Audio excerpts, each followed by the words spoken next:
Disclaimer: the script is human written, but the narrator is AI for creator privacy. Hello ladies, gentlemen and non-binary friends. Welcome to Learning Math with Spreadsheets, the place to learn math relevant for analysts, game developers and other interested people. Let's get into it. Open any browser of your choice. Edge, Safari, Chrome will do. Personally, I recommend Firefox for now. Then head to the URL https://dcmnt.eu/sheet/. There's also a link in the description below this video. Of course, you can use your preferred spreadsheet program for any of these videos. The UI is never core to the content. We are about math, not about specific spreadsheet programs. Make yourself at home. Personally, I prefer to work white on black whenever I'm not on paper.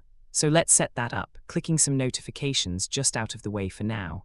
Select all cells by clicking in the top left rectangle to the left of column A and row 1. Find the bucket icon on the top, fill all cells with pitch black. Find the griddy borders icon next to the bucket, select a grey border color and select all borders. Now isn't that better? Now we can think without the display burning our retinas, so we can look at marvelous mathematical magic for longer. Let's get into it. For our first bit of magic, let's enter some numbers into some cells. Click on a cell, type a number, click on another cell, type a number. Oh, my apologies, if needed, select all cells and set the font color to white. Proceed to enter a few more numbers and mark a group of them in your spreadsheet program. Most display some sort of statistics about the marked group in the lower right corner. The numbers in these cells have an average of 4. We have 10 non-empty cells. They have a minimum value of 1 and a maximum value of 9. They sum to 40. Of course, we want to be able to have the sum values directly in the spreadsheet. Click a free cell, enter an equals sign, the word sum, open a bracket. In this example, enter A1:A5. There you go, the sum is 22. Ctrl+C and Ctrl+V, aka copy-paste, transfers the formula. In this case, the sum of the next column is 19. Note that you can copy over the range of numbers again and also a group of formula cells. Admire the numbers for a bit, and then look out for a plus icon to add a new sheet. If you like, set it up for darkness again. We will edit this out usually. Spreadsheets are well suited, for example, for shopping lists. Consider this one we edit magicked in. We have 12 apples at 1.99 of some currency, 12 oranges at 2.99, 6 melons at 1.61. Being in a spreadsheet program now allows for some convenience typical to these programs. Click a free cell, enter equals AE 3 times C3, press enter. There we go, 23.88 for the apples. Now you could copy-paste, or if the cells are like here, pull that little square on the lower right down with your mouse cursor. Now we have the prices of each row, and on the lower right we see the prices sum to 69.42.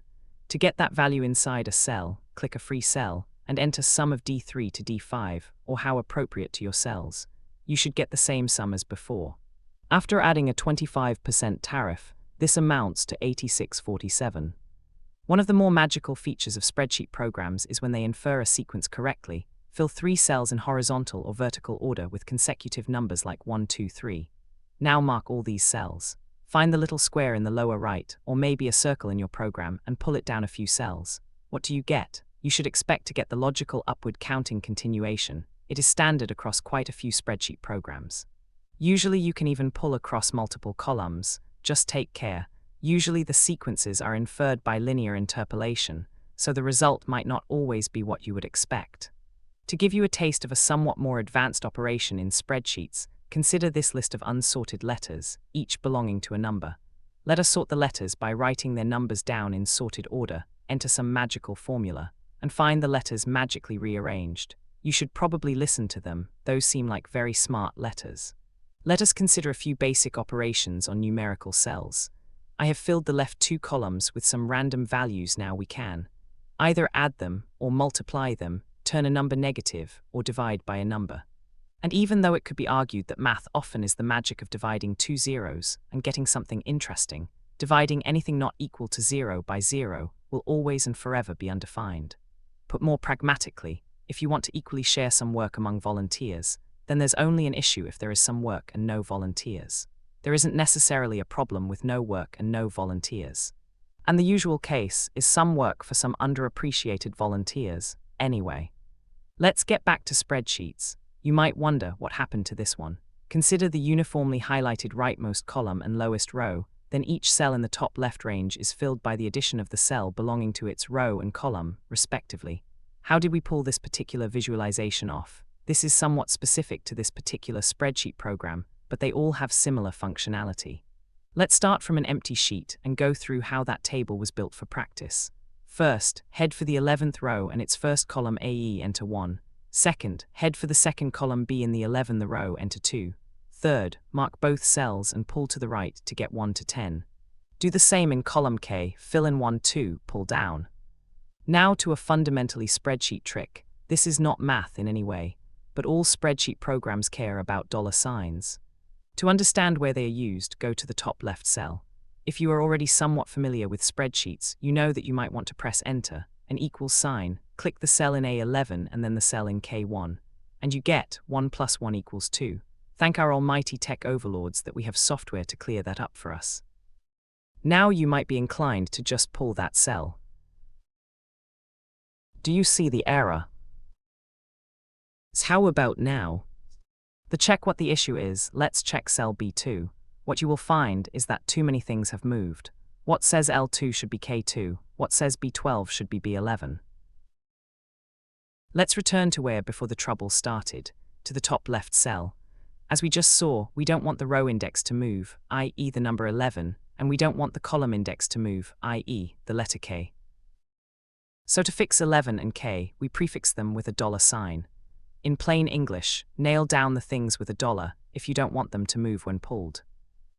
As you can see, the top left 2 has not changed.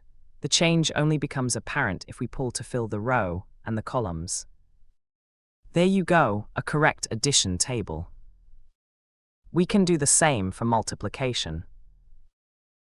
Place the dollar signs as before and change the plus for times. Pull right. Pull down. A multiplication table, maybe it feels familiar. Maybe less familiar the modulo function.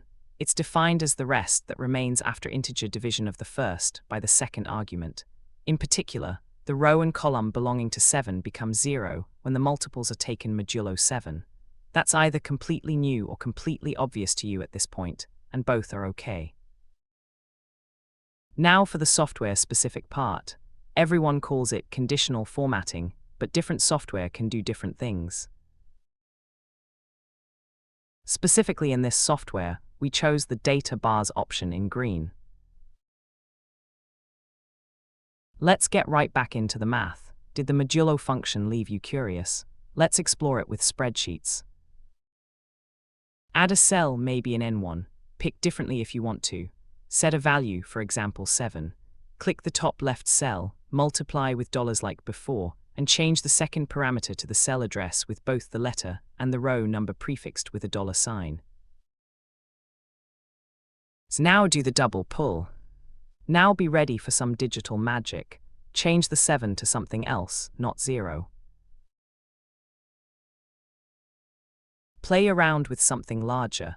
Managing scrolling and pulling can be a challenging move depending on the software.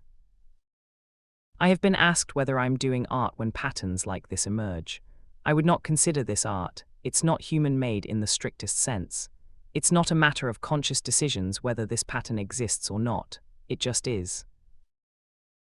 Please don't try to do this with spreadsheets. I have no doubt there are people who can do it. I'm not sure there is anyone who should do it. Let's return to spreadsheets. Of course, we can also add to 2 cells and then do mod. Try subtracting 2 cells and see the pattern change again. You can even get more extravagant. For example, take the power of the number in row 11 by the exponent in column K. At some point, you might want to stop doing the input numbers by manually filling them. At least for these addition and multiplication tables, you might be interested to know that a spreadsheet cell is somewhat self-aware. That is, it is self-aware in the sense that it knows its row number. And of course, a cell does know its column number too. Now try taking the difference of the row and column number. Of course, in the cell in row 1 and column 1, this comes out to 0. So now do the double pull. Maybe add some conditional formatting, but you can already see a visual pattern happening plain by how many white pixels a number needs to be displayed. Also remember the statistics in the lower right. Particularly, we've filled 1,276 cells with values in the same time we might have filled 10 values. For the user, there is no discernible difference in how many numbers they handle in a spreadsheet. That's how spreadsheet programs have become so ubiquitous in business during the last few decades. But don't underestimate the convenience for general research.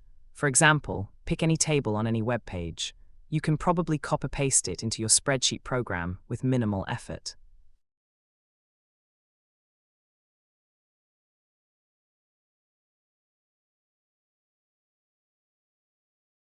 In particular, if you ever have a task in front of you that contains copying tables, make sure you're not doing it manually, if at all avoidable. Note also that most of the statistics mentioned before don't make sense for text. So in this case, we get 44 filled cells, and that's all the immediate mathematics we can gather from this. Data transfer will occasionally feature on this channel, but do remember, we are about math. Usually we shall assume the numbers already magically came to you, and you now want to learn stuff from them by calculating. Whether that's done in a spreadsheet manually, by choreographing well-trained minions, is inessential to the calculations we want to focus on. We are nearing the end of this video, and that's mostly all the explicit spreadsheet talk you'll see on this channel.